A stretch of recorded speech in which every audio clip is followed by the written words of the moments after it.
Mr. Ajay Singh, Chairman and Managing Director of SpiceJet. Please give him a warm. It was probably a much bigger blow than COVID was. Yes. Really. Yeah. From our perspective, we took over this airline in early 2015. Of course, the place was in a shambles at that time, and there was just so much support that we got for revival of a brand which obviously was well regarded by the consumers. We worked hard. We had 18 straight quarters of profit. We paid back all the debt that was owed, to all the vendors of SpiceJet. So in 2015, from a situation where we were completely shut down, flights had stopped, we came to a point where we were able to announce the largest order that Boeing had ever received from this part of the world. So things were looking great. The MAX aircraft started to come, and the consumers loved the product, and things were going extremely well. And then the MAX aircraft crashed. Nobody had ever imagined that a major aircraft from a major manufacturer could crash like that. And when it crashed, actually, the first plane that crashed, we were told that, look, it must have been some pilot error. And while that was still being investigated, the second crash happened. And then, of course, the fleet was grounded. When the fleet was grounded, this was in March of 2019. Yeah, about 18 planes, right? Yeah. So that, and then we were at that point we were told it's a 15-day affair. Just wait 15 days, and there's a small certification that's required, and a small fix, and it'll be done, and we'll be off and flying again on the 1st of April. Whoever imagined that period would take 2 years and more. In fact, in India, even longer. Yeah. So I think that's what really derailed SpiceJet at that point.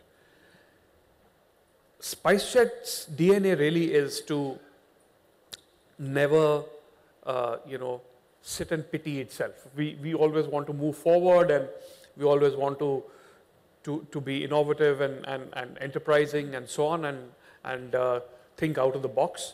And at that time, what we did was that Jet Airways at that time was going down, and everybody, government of India, consumers, everybody was very concerned about what happens if Jet Airways goes down, because that was a significant part of the market.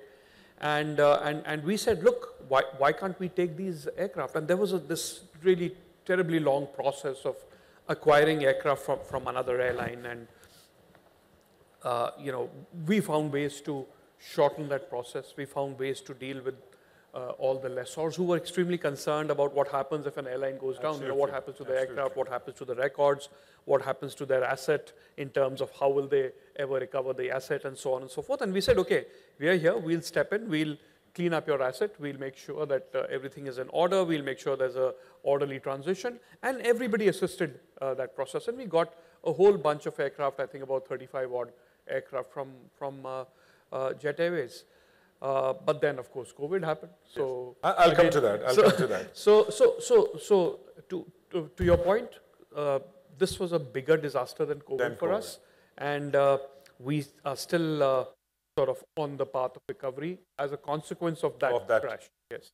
No, not at all. I think those 35 aircraft actually helped us get prize slots at all the major airports. It helped us establish a far larger market share at that point of time, get more mind share as well. So if I had to do that Jet Airways thing all over again, I would certainly do it again. 100%.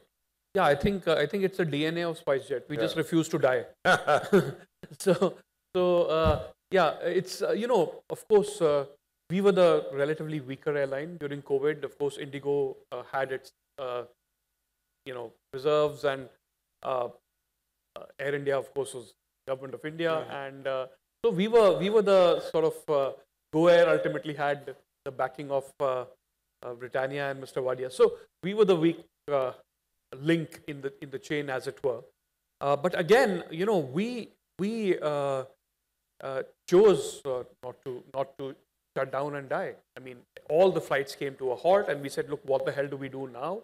How do we pay all these people? Because we took this call that we are not going to sack anybody, uh, because if we had sacked people, there was no other way that no other place they were going to find a job at that point of time. And we said, okay, we'll reduce salaries, we'll find a way to survive, but we'll make do and we will keep everybody on board. So how do you pay the people that you keep on board?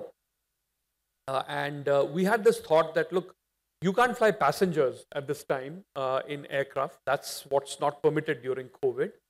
But nobody stops us from flying cargo, from flying goods. And so we started packing our planes with, and if you remember at that time, there was no surface transport. Right. There were no trucks, there were no trains, there was no way for goods to get from one place to the other. And it was just remarkable. We just started putting boxes on top of our seats and started taking them. And then we said, why the hell are we taking these seats at all? Why can't we take out these seats? And there was no precedence for this. So DGCA said, look, we don't know how to do this. If you take out the seats, how do we certify this? And we found some way to, get the manufacturer to help and so on. And then it was certified. And then we started flying without seats. And then we said, okay, if we can fly narrow body aircraft, why can't we fly wide body aircraft? There are plenty of wide body aircraft sitting around all over the world. Can we take out those seats and fly, goods as well?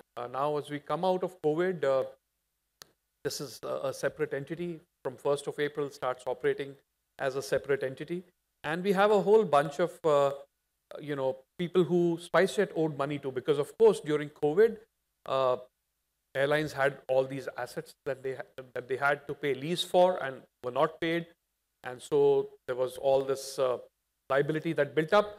And we've used the cargo unit actually to help us pay those liabilities by getting some of the creditors to convert to equity in the cargo unit. And our largest creditor has very kindly converted into equity in the cargo unit, and several others are following. So I think the environment has been extremely positive.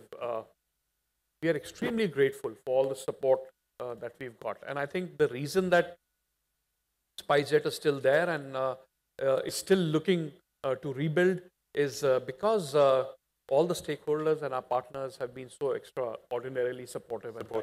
Yeah. I think a measure of desperation is always good for an organization. Yes. I think when you don't have a choice, you work even harder. You're right. So it's so I think we've survived on that, and I'm very positive about the future. I feel that there's a lot of good stuff happening at SpiceJet, and that we will emerge even stronger. So what we are doing is to restructure the balance sheet in a significant way. We're shifting a lot of the liability into equity in the cargo unit.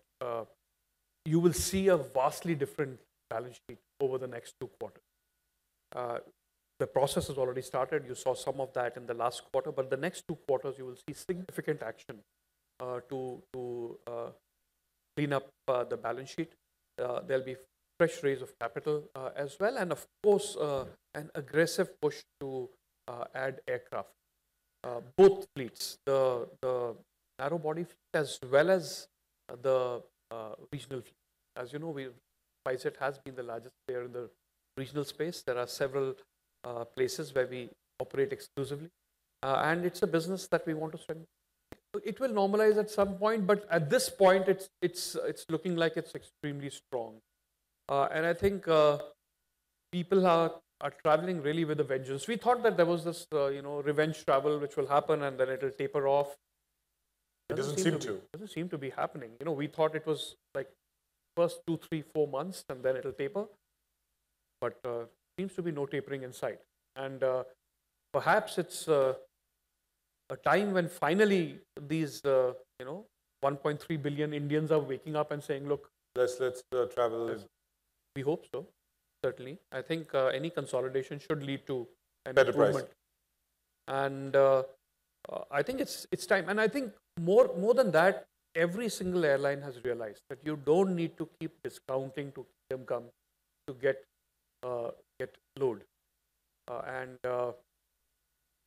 I feel consolidation will certainly help.